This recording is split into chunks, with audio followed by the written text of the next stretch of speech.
আমি ভারতীয় জনতা পার্টি থেকে বিজেপি জনতা পার্টি মানে বিজেপি থেকে ভোটে দাঁড়িয়েছি প্রেসিডেন্ট ক্যান্ডিডেট হিসাবে। ভোটটা দয়া করে আমার দিবেন দিবেন।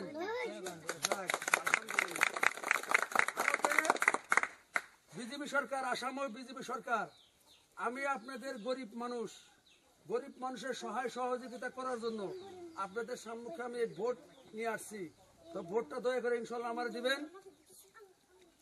আপনি তো আমার বাত্রা ভালো করে জানেন। আরেকবার আইছিলেন স্কুলে পড়ছে কি করে দিছি খাড়াং মানুষ।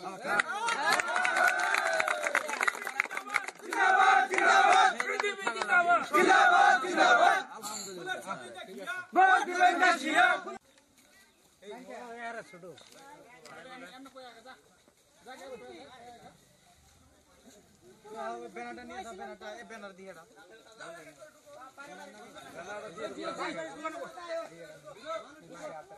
মানুষ নাই বলে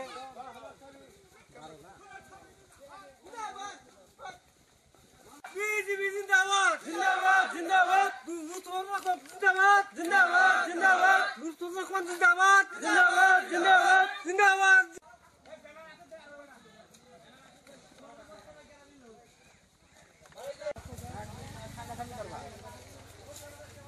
বড় বস্তা নিয়ে আয়া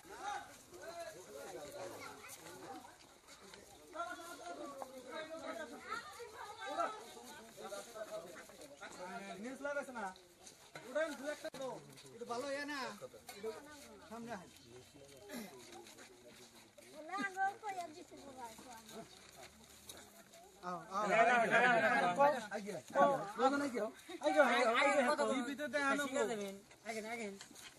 আমার নাম লুৎফর রহমান। আমার তো সবাই চিনেন। তো আমি এই যে ভারতীয় জনতা পার্টি থেকে ফুলের ছবি নিয়ে ভোটে দাঁড়াইছি। তো ভোটটা দিবেন কি দিবেন?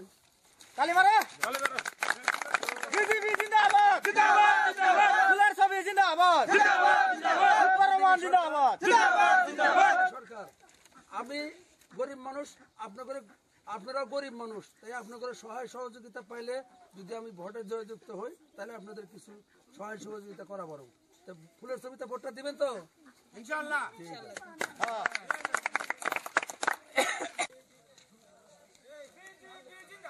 জিন্দাবাদ জিন্দাবাদ জিন্দাবাদ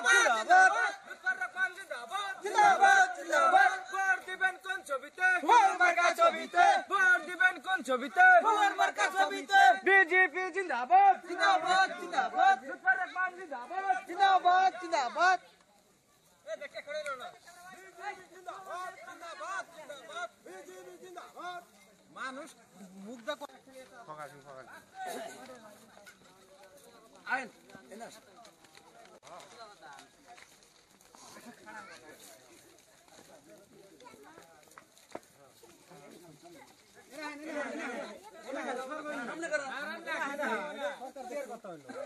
আমার নাম লুৎফর রহমান।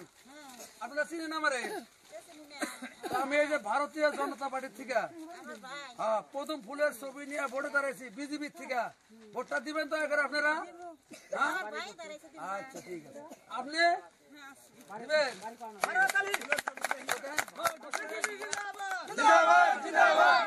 আসামে জিন্দাবাদ জিন্দাবাদ। আমি আপনাদের জিন্দাবাদ জিন্দাবাদ জিন্দাবাদ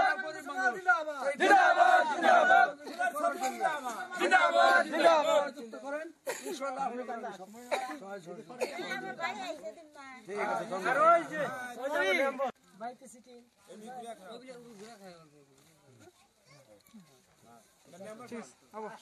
জিন্দাবাদ জিন্দাবাদ জিন্দাবাদ জিন্দাবাদ জিন্দাবাদ জিন্দাবাদ জিন্দাবাদ জিন্দাবাদ।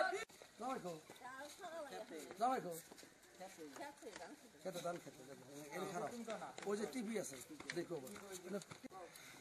আমার নাম লুৎফর রহমান। আমি তোমার কি হই? মামা। আমি এই যে ভারতীয় জনতা পার্টি বিজেপি থেকে ভোটে দাঁড়িয়েছি। ভোটটা দিবা? দেওয়া লাগবো না? তো যাক। তো ভারতবর্ষে দিল্লিতে বিজেপি সরকার, আসামও বিজেপি সরকার। আমি যদি এবার তোমরা যদি আমার ভোটে জয়যুক্ত করা পারো তাহলে আল্লাহ আল্লাহ যদি কোনো রহম করে তাহলে আমি তোমাকে সহযোগিতা করাবো। তা ভোটটা দিবা তো দয়া করে? ঠিক আছে,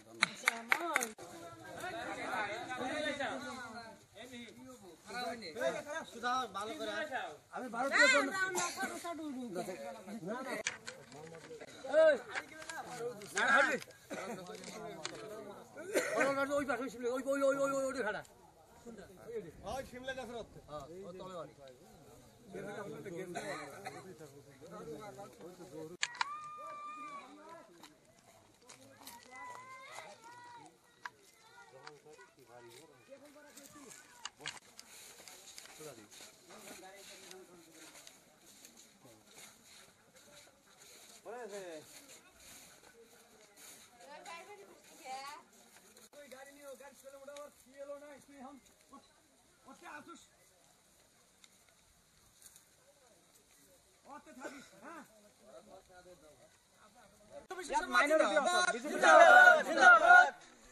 মাইনরিটি অঞ্চল বিজেপিত কিয় ভোট দিব?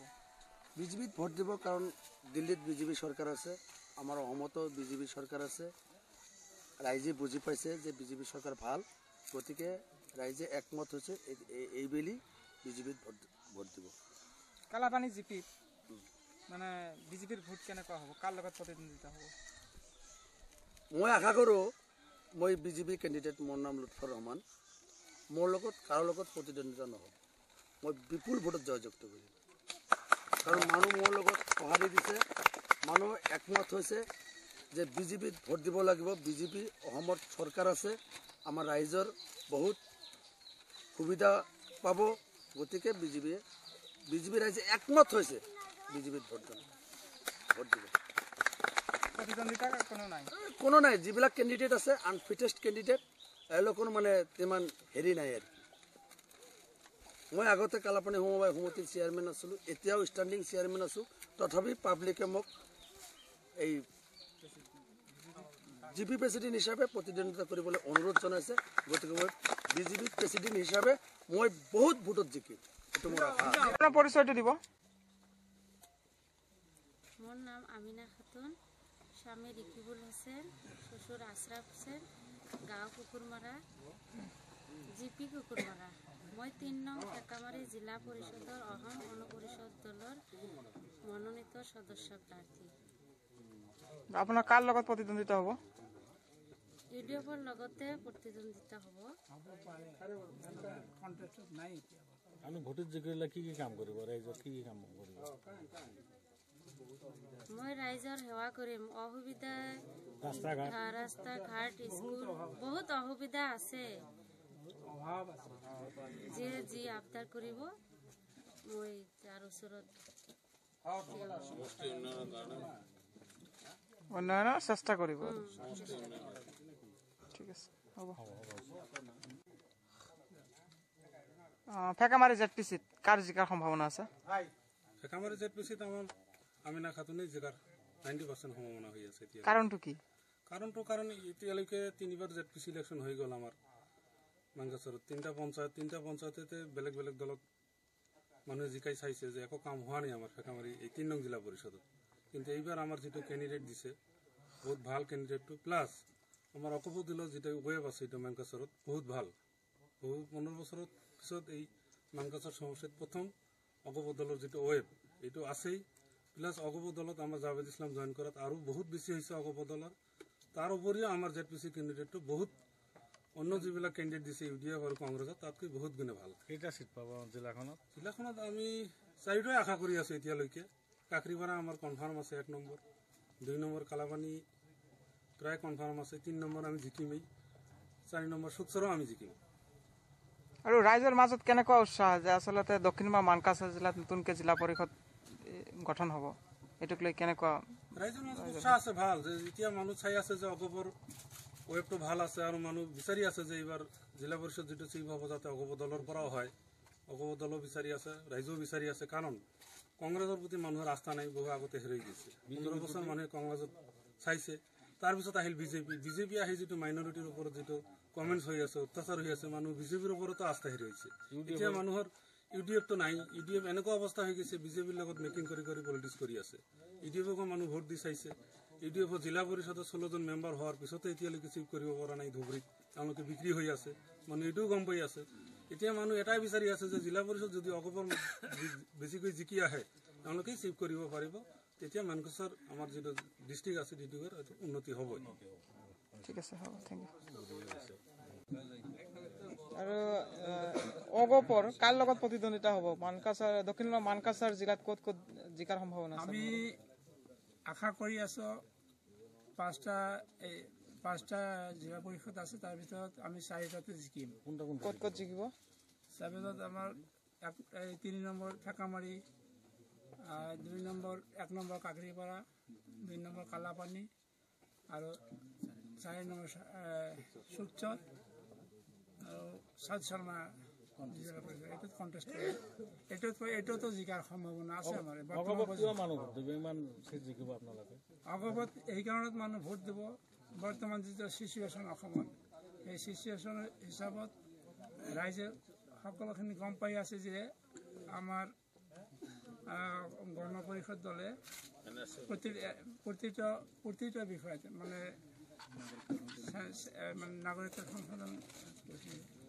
নাগৰিকত্ব সংশোধনী বিল যেটা আছে সেইটো সম্পৰ্কত আৰু NRC সম্পৰ্কত আৰু ৰাইজৰ বহুত ধৰণৰ অসুবিধা যিবিলাক আছে সকলো কামতে আমাৰ অসম গণ পৰিষদ দলে ৰাইজৰ ওচৰত দায়বদ্ধ হিচাপে তেওঁলোকে ৰাইজৰ কাম কৰি আছে এই হিচাপত আমি ৰাইজে আমাক মানে মানি লৈছে মানে আমাকে মানে বহুত ভোটত আমাক মানে জয়লাভ কৰাব বুলি আমি আশা কৰি আছোঁ ঠিক আছে আৰু এইটো হ'বই আমাৰ এইটো হ'ব আৰু আচল কথা ক'বলৈ গ'লে কংগ্ৰেছৰ লগত মানকাছৰ সমষ্টি একোন মানকাছৰ সমষ্টিত কংগ্ৰেছৰ লগত কাৰো মানে ফাইট নহয় ইফাল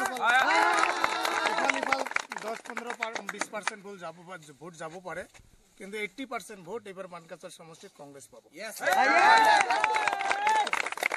কিয় 80% পাব কিয় নাপাব আজি চাওক আমি বহুত আশাৰে বাট চালো পৰিৱৰ্তন আমি আনিম পৰিৱৰ্তন আনিলো কংগ্ৰেছক বাদ দি আমি বিজেপি চৰকাৰক গাদীত বহালো কিন্তু অসমৰ জনগণে কি পালে খালি আশা পালে মিথ্যা ৰচনা পালে মিথ্যা কথা পালে কংগ্ৰেছ চৰকাৰে আমাক যি কৰিলে এইবিলাক কামক আধাৰুৱা কৰি ৰাখিলে এতিয়ালৈকে নতুন এটা আঁচনিও নাই তেওঁলোকে কি কৰিব আমাক জাতৰ নামত ডিভাইড কৰি আছে আজি মন্দিৰ মছজিদৰ নামত ভাৰতবৰ্ষত আজি হুলস্থুল লগাইছে আমাক ডিভাইড কৰি আমাক বিভ্ৰান্ত কৰি আমাক মানে উন্নয়নৰ কামত মানে যাতে আমি মনোনিৱেশ কৰিব নোৱাৰো তাৰ কাৰণে আমাক এইবিলাক অস্থিৰত ৰাখিছে গতিকে আমি আজি আপোনালোকে চালে আপোনালোকৰ নিউজৰ মানে জৰিয়তে প্ৰাগ নিউজ আসাম টক্সৰ জৰিয়তে আপোনালোকে চাব ৰাতি 10টা বাজিছে মানুহ এতিয়া টোপনি যোৱা কথা কিন্তু আপোনালোকে চাওক আমি এজন মানুহ আমি এটা কংগ্ৰেছৰ হৈ প্ৰচাৰ কৰিব আহিছো আমি কেণ্ডিডেট নহয় কেণ্ডিডেটৰ অভিভাৱক আমাৰ কেণ্ডিডেট হ'ল জেডপিচিৰ এই কাকৰিপাৰা জিলা পৰিষদৰ 1 নং কাকৰিপাৰা জেডপিচিৰ কেণ্ডিডেট হ'ল লিলিমা বেগমৰ কাৰণে আমি আহিছো আপোনালোকে চাওক মানে হাজাৰ হাজাৰ মানুহ ইয়াত বহি আছে